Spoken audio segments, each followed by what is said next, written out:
Dans l'univers médical où chaque seconde compte, prenons un moment pour discuter des tendances qui façonnent notre avenir. Bienvenue dans Jobber Talks, votre rendez-vous avec l'actualité du monde médical et dentaire. Ensemble, on parle recrutement, actualité, enjeux et tendances de ce milieu aussi particulier que primordial pour notre société.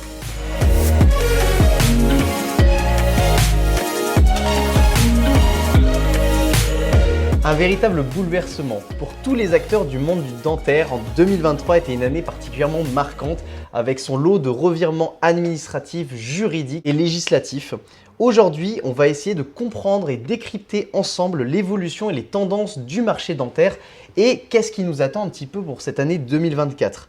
On va essayer de voir un petit peu quelles sont les évolutions qui sont en train de se jouer en ce moment même, en ce début d'année 2024 sur le marché. Nous allons décrypter les grandes tendances qui se dessinent pour les prochaines années et particulièrement cette année 2024, à la fois côté recruteur comme côté candidat. Et nous allons vous donner les clés pour adapter votre approche afin de maximiser votre carrière professionnelle. Aujourd'hui, je suis avec Astrid, elle est consultante en recrutement dentaire depuis déjà plus de 3 ans. Elle travaille chez Jobber Group et elle a vu cette évolution se faire année après année et vraiment cette accélération l'année dernière. Bonjour Astrid. Bonjour Alexandre. Après plus de 3 ans à accompagner justement praticiens et structures dentaires, quelles sont les évolutions les plus flagrantes que tu as pu constater dans le secteur depuis tes débuts ? Alors c'est vrai que depuis que je suis arrivée, il y a une évolution qui m'a plus particulièrement marquée. C'est qu'on était face à une pénurie de praticiens au sein du marché général dentaire. Et on a eu aussi une très forte évolution des ouvertures des structures, aussi bien libérales que centres dentaires. Donc depuis maintenant 3 ans, on a eu des conditions de recrutement qui ont permis d'attirer beaucoup de dentistes, venant aussi bien de l'étranger que des dentistes français. Et donc, on a eu des conditions proposées avec des rémunérations assez conséquentes, des aides au logement proposées un petit peu à tout va, et des rythmes alternés qui correspondaient peut-être pas forcément au marché à ce moment-là. Pour essayer d'un peu d'illustrer le marché du dentaire, en 5 ans, en fait, les centres dentaires, ils ont doublé. Moi, c'est vrai qu'en ces 3 ans, finalement, j'ai vu ces ouvertures se faire parce qu'au début, il y avait quelques acteurs majeurs. Puis maintenant, on est face à beaucoup d'acteurs sur le marché. Et au niveau des profils des praticiens, tu as également vu une différence ?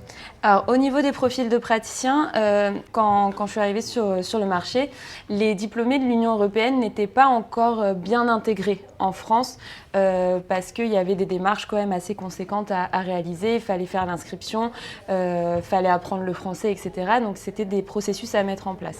Et c'est vrai que maintenant, quand on fait le bilan à l'heure actuelle, c'est aussi appuyé sur des chiffres de l'ordre. En fait, on a autant de primo-inscriptions de dentistes ayant eu leur diplôme en France que des dentistes ayant eu leur diplôme à l'étranger, donc dans des pays au sein de l'Union européenne. Donc ça, c'est aussi une évolution assez importante parce qu'on a maintenant 2 types de profils à accompagner sur le marché et c'est pas vraiment les mêmes processus à mettre en place, aussi bien pour les structures que même pour les recruteurs finalement. C'est même une explosion qu'il y a eu puisqu'on est passé de 700 à peu près primo-inscrits par an en 2019-2018, praticiens issus de l'Union européenne, à presque 1300, donc soit, comme tu l'as dit, l'équivalent des diplômés français. Exactement. Et je pense, parce que là, on est encore sur des chiffres de 2022, mais à mon avis, en 2023, les diplômes venant de l'Union européenne auront déplacé peut-être les diplômes français. Parce qu'il y a eu vraiment une intégration assez importante. Cette année 2023, elle a été aussi marquée par pas mal de modifications législatives, que ce soit en termes de contrôle de la sécurité sociale, de modification des remboursements et des tarifs. Tu peux nous en dire un petit peu plus ? C'est vrai que la sécurité sociale, elle a fait beaucoup plus de contrôle qu'au début de l'activité parce qu'on a fait face à des fraudes, ce qui a même amené la fermeture de centres dentaires en France. Et là, elle va renforcer vraiment ces contrôles pour justement qu'il n'y ait plus de fraude et responsabiliser les praticiens par la suite, notamment aussi en baissant le remboursement des soins, parce qu'avant on était à 70% au niveau de la prise en charge et maintenant on passe à 60%. Donc c'est pour justement régulariser un petit peu le marché. Très bien, Astrid. Donc, on a vu, il y a pas mal de choses qui se sont passées en cette année 2023. Encore plus après ces années un peu de calme qui étaient liées à la pandémie de Covid. Est-ce que tu constates justement toutes ces tendances de marché, on va dire générales, chez Jobber, dans ton travail au quotidien et dans les demandes des structures dentaires que tu as aujourd'hui? Alors c'est vrai que maintenant, quand on fait le point avec les structures concernant leur recherche de praticiens, ils vont avoir plus d'exigences. Alors je noterai la première exigence, ça va être par rapport au profil, la sélection des profils. Avant, comme il y avait la pénurie des chirurgiens dentistes sur le marché, ils étaient beaucoup plus ouverts à leur rythme de travail, à pouvoir les héberger à côté, à proposer peut-être un pourcentage un peu plus élevé pour les attirer. Mais maintenant que le marché commence à se stabiliser, on ne peut plus proposer ces conditions. Ces conditions, ça ne fait pas vivre les structures sur du long terme et donc il faut revenir à une norme. Donc maintenant, ils vont être plutôt sensibilisés à avoir des praticiens qui vont s'inscrire dans du long terme, qui vont faire des soins de qualité et avec des conditions communes sur tout le marché. On ne va plus avoir de dérive là-dessus. Notamment au niveau de la localisation. La localisation, avant, tout le monde a voulu se concentrer dans les grandes villes, ce qui est normal, c'est ce qui est attirant et attrayant. Mais maintenant, on va essayer justement de les sortir parce qu'on fait face à un manque de patients crucial dans les grandes villes. Donc, qui dit que si les plannings ne sont pas remplis, les praticiens ne travaillent pas, donc ça ne vaut pas le coup d'aller travailler dans une grande ville. Et de l'autre côté, des déserts médicaux aussi, dans des régions justement un peu moins peuplées. Exactement. Donc nous, notre objectif aussi, c'est de pouvoir combler ces déserts médicaux et de faire prendre conscience aux praticiens que l'activité principale n'est plus au sein des grandes structures. Et les acteurs, donc comme les centres dentaires, nous aident aussi à orienter ces praticiens un peu ailleurs pour les accompagner. Alors c'est vrai, comme je l'indiquais un peu avant, il y a eu des fermetures de centres. Donc on a eu des praticiens qui, aussi pour une certaine éthique et une certaine image, ils ont décidé de s'orienter plutôt vers du libéral. Donc c'est une demande qu'on a de plus en plus. Donc là, on voit un petit peu globalement l'impact de tous ces changements sur le marché. Est-ce que justement toutes ces évolutions qui se sont déroulées pendant l'année, elles ont eu un impact aussi sur la profession de chirurgien dentiste en tant que telle? Oui, alors c'est vrai que j'aime bien repartir du début. Quand je suis arrivée chez Jobber Group, les chirurgiens dentistes faisaient vraiment un peu... c'était des omnipraticiens qui avaient aussi les spécialités en orthodontie, en implantologie, paro, enfin toutes les spécialités qui puissent exister. Parce qu'il y a eu beaucoup de formations privées qui ont été créées, des diplômes universitaires aussi qui étaient faciles d'accès. Donc tout le monde pouvait proposer, entre guillemets, un plan de traitement global à ses patients, donc ce qui était très bien. Mais sauf que sur le marché, on est arrivé à un moment où tout le monde faisait un peu de tout, mais pas forcément dans de la qualité ou peut-être de l'excellence. Donc maintenant, la spécialisation devient très importante. Si on prend le cas de l'orthodontie, les structures, elles vont être beaucoup plus vigilantes à avoir un praticien qui a la spécialité d'orthodontie et qui est inscrit à l'ordre en tant que tel, plutôt qu'un omnipraticien qui a fait une formation privée à côté et qui est formé, voilà, qui a aussi de bonnes bases, etc., mais qui n'est pas considéré comme spécialiste. Donc c'est vrai que ça, maintenant on a pu de l'exclusivité pour les omnipraticiens qui ont une formation à côté, mais ça va être plutôt réservé à des spécialistes pour répartir le marché et l'activité de manière beaucoup plus expert. Même pour les patients, quand ils se font soigner par quelqu'un de spécialiste, c'est quand même plus rassurant aussi pour eux. Donc ça, c'est une première chose. Donc comme je le disais aussi, l'importance de la formation continue. Il y a de plus en plus de formations qui se développent. Les structures, elles se mettent aussi en partenariat avec des groupes qui vont offrir des masters, des formations en implantologie, etc. Donc les praticiens, ils vont avoir accès et développer leurs compétences. Donc ça fait partie vraiment de leur quotidien. Et on a une nouveauté aussi par rapport à 2023, c'est vraiment l'intégration de l'intelligence artificielle qui maintenant est présente au sein des centres directement. Ça y est, ça arrive. Ça y est, ça arrive. Alors ça peut effrayer sur le premier abord, mais c'est vrai que je l'ai vu de mes propres yeux et c'est quand même assez Enfin, c'est beau à voir, j'ai envie de dire. Tant que ça. Ouais, c'est vraiment non, mais c'est parce qu'il nous expliquait que parfois il y a des dentistes qui ne voyaient pas certaines pathologies en bouche, alors que l'IA, en 2 secondes, elle nous ressortait vraiment tout ce qui pouvait se passer. Donc ça reste un beau challenge aussi à travailler derrière. Donc même dans la façon d'exercer, au final, voilà, de nouveaux outils, de nouvelles façons de se former, et également du coup un profil de clientèle qui peut changer. Puisqu'actuellement, on voit que dans les grandes villes, en termes de patients, tu as commencé à en parler tout à l'heure, avant, voilà, les plannings étaient complètement remplis, voire même sur des mois à l'avance, et aujourd'hui, ce n'est plus vraiment le cas. C'est vrai.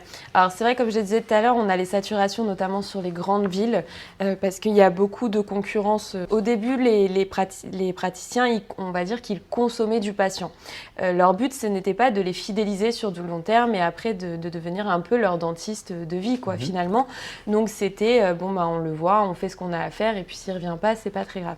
Maintenant, au vu de la situation, ils n'ont plus le choix de vraiment bien se concentrer sur le patient et de développer le plan de traitement sur un long terme. C'est comme ça qu'ils vont fidéliser, c'est comme ça qu'ils vont se créer un nom et c'est comme ça que la patientèle va se créer au fur et à mesure. Ok, donc par rapport à ce que tu as dit, est-ce que ça veut dire qu'aujourd'hui, il y a des profils, des spécialités de chirurgien-dentiste qui sont plus recherchés que d'autres pour les structures avec qui tu es en contact ? Alors, je dirais que maintenant, comme je l'expliquais un petit peu, ils vont être beaucoup plus vigilants sur le profil du praticien. Ils vont préférer un praticien qui a peut-être un petit peu plus d'expérience, qui est déjà un petit peu autonome au fauteuil et après qui va se former tout au long de sa carrière. Parce qu'ils ont besoin de dentistes qui vont s'inscrire dans le temps et surtout qui vont respecter le code de déontologie, c'est vraiment le plus important. Après, quand je dis ça, je ne ferme pas les portes aux jeunes praticiens, forcément, qui vont devoir trouver un emploi sur le marché. Il y aura toujours des offres disponibles, mais il y en aura moins qu'avant. Parce que maintenant, les structures vont vraiment se dire « je prends un jeune praticien seulement et seulement si j'ai un dentiste référent en face qui va pouvoir l'accompagner ». Sinon, même pour le jeune praticien, ce n'est pas avantageux d'être jeté un peu comme ça au fauteuil. Donc, c'est plus sélectif et ça va être vraiment en fonction de s'ils ont une personne pour pouvoir accompagner ou pas derrière. On l'a dit, cette année 2023 a été un véritable Big Bang d'un point de vue administratif et législatif, avec énormément de nouvelles lois, de nouveaux projets de loi, de nouvelles propositions. On note aussi par ailleurs le lancement de la nouvelle convention dentaire pour les années 2023 jusqu'à 2028. Donc ce n'est pas le sujet du jour, mais pour faire très simple, on parle de la mise en place du projet Génération sans carie qui vise à augmenter la prévention et à aboutir à une génération de jeunes sans carie. Le renforcement du dispositif 100% santé avec certes la baisse du remboursement, mais pour prendre en charge de l'autre côté certains actes à 100%. Et en complément, du coup, sur la partie législative, un projet de loi qui vient d'être validé là vraiment à la fin de l'année, le 27 décembre, qui s'appelle la loi Valtou, une loi pour l'accès aux soins, avec 3 propositions notamment qui va impacter directement les jeunes dentistes. Tout d'abord, un préavis de 6 mois pour les dentistes qui souhaitent cesser leur activité, qui devront le signaler à l'ordre et à l'ARS. Également, l'extension du contrat d'engagement de service public pour les étudiants de médecine et donc d'odontologie dès la fin de leur 2e année, 1 200 € par mois contre un engagement dans les zones sous-dotées après leurs études. Et enfin, les collectivités locales qui seront autorisées à octroyer des indemnités de logement ou de déplacement aux étudiants en dentaire à partir du 3e cycle s'ils venaient également exercer dans ces zones-là. Est-ce que toi, Astrid, tu arrives déjà à mesurer l'impact de tous ces changements administratifs qui arrivent ? C'est vrai que là, on se rend compte qu'on a beaucoup de changements, c'est en pleine évolution. Donc mesurer l'impact aujourd'hui, je pense qu'on va les ressentir dans les mois à venir parce qu'il y a aussi beaucoup de projets qui ne sont pas encore passés dans l'immédiat et qui vont peut-être passer au courant d'année prochaine. Depuis quelques années, le marché était relativement stable au niveau du cadre légal. Là, on voit vraiment l'accélération qui est conséquente et on va être obligé d'être informé tout le temps, pour pouvoir aussi améliorer notre méthode de travail, avertir aussi bien les structures et les candidats des évolutions. Ça va être le plus important. Il faut arriver à suivre. Exactement. On constate donc que le marché il évolue très très vite. Qu'est-ce que tu fais toi par exemple en tant que consultante pour adapter tes façons de faire et aussi préparer et adapter les candidats que tu suis à toutes ces évolutions ?